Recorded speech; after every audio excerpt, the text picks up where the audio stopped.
के तमाम छठे छठाए श्रोताओं को नमस्कार।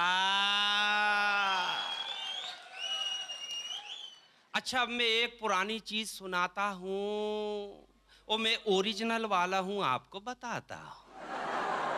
घड़ी के कांटों ने जैसे ही निर्धारित समय को छुआ, पैसेंजर ट्रेन का आगमन हुआ। हमने दौड़कर स्टेशन मास्टर को दी बधाई, यार भारतीय रेल और वो भी समय पर आई। स्टेशन मास्टर बोले, बाबूजी हमने भारतीय समय की परंपरा पूरी ईमानदारी से निभाई है।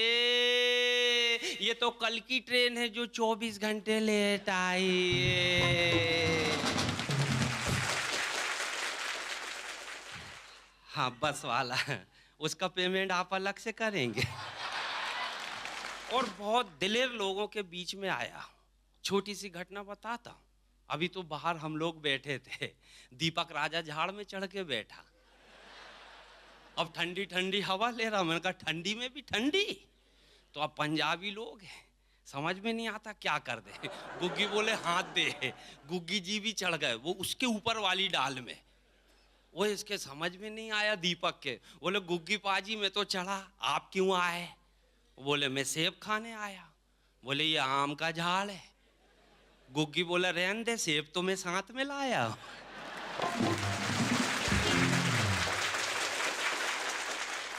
देखने वाले तमाम दर्शकों के सुख अमिताभ बच्चन जी की हाइट की तरह बढ़े और आप सबके दुख मल्लिका शेरावत के कपड़ों की तरह घटे। भगवंत मान भी बहुत गजब का आदमी, ये परिजात के चक्कर भी पड़ा रहता। सबसे ज्यादा दुख इसी को होता है कि दोनों के बीच में क्यों फांसी है। एक दिन तो मंच के पीछे ही पहुंच गया, स्टेज के पीछे। बोले परिजात जी, आप कभी शेखर जी को देख के मुस्कुराती हो, कभी सिद्धू जी को देखकर मुस्कुराती हो और हमको भी हंस हंस के बुलाती हो। तो दो लाइन सुनाया इसने, दिल एक को दो पर किसी नेक को दो, ये किसी मंदिर का प्रसाद नहीं है जो प्रत्येक को दो। परिजात जी ने भगवंत मान को कहा, दिल एक को ही दूंगी, किसी नेक को ही दूंगी, पर तुम जैसे करेक को नहीं दूंगी। भगवंत भी वहीं से ही भागा। लोग बहुत एसएमएस पहुंचाते हैं। एक एसएमएस तो आज ही आया, हमारे राकेश चड्डा जी बीच में बैठे हुए, इन्हीं ने भेजा है। इनकी दो लाइन सुना देता हूं मेरे अपने अंदाज में। एक सांप ने एक नेता को डसा, बुरी तरह फंसा।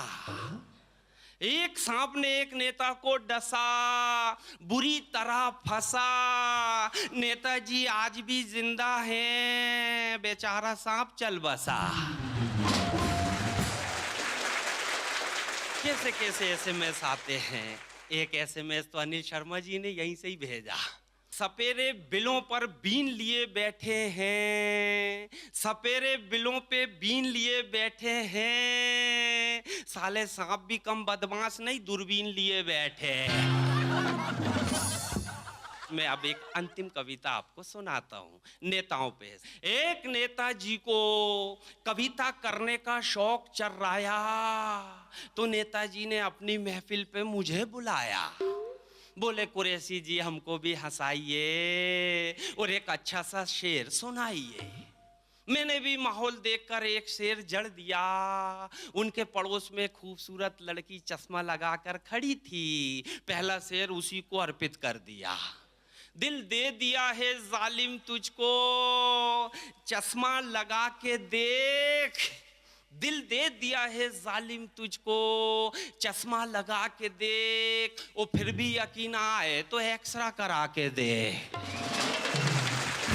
वो पड़ोसन हंसी, हम समझे। हाँ, आपको कैसे मालूम? अच्छा, आप भी यही काम करते हैं क्या? पड़ोसन हंसी, हम समझे फंसी। नेताजी बोले बेटा अभी तू बच्चा है, मगर शेर तो अच्छा है। नेताजी ने डायरी थमाया, पहला शेर सुनाया। शीशी भरी गुलाब की पत्थर में फोड़ दूं, शीशी भरी गुलाब की पत्थर में फोड़ दूं और तुम्हारी खातिर जाने मन राजनीति भी छोड़ दूं।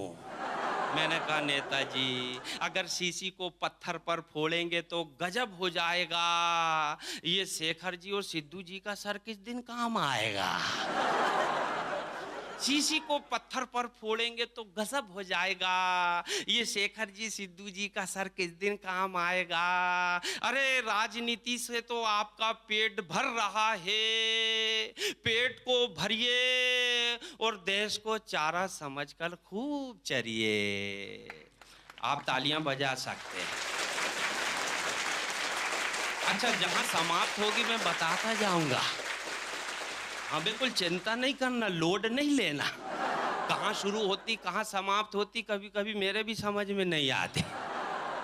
लेकिन अंतिम अंतिम ये 4 पंक्ति कविता का संदेश कि नेताजी किसी की खातिर आप राजनीति क्यों छोड़ते हैं। राजनीति से तो आपका पेट भर रहा है, भरिए, देश को चारा समझकर खूब चरिए। नेताजी, देश इस समय बेरोजगारी की चपेट में है क्योंकि योजनाओं की सारी राशि आपके पेट में है।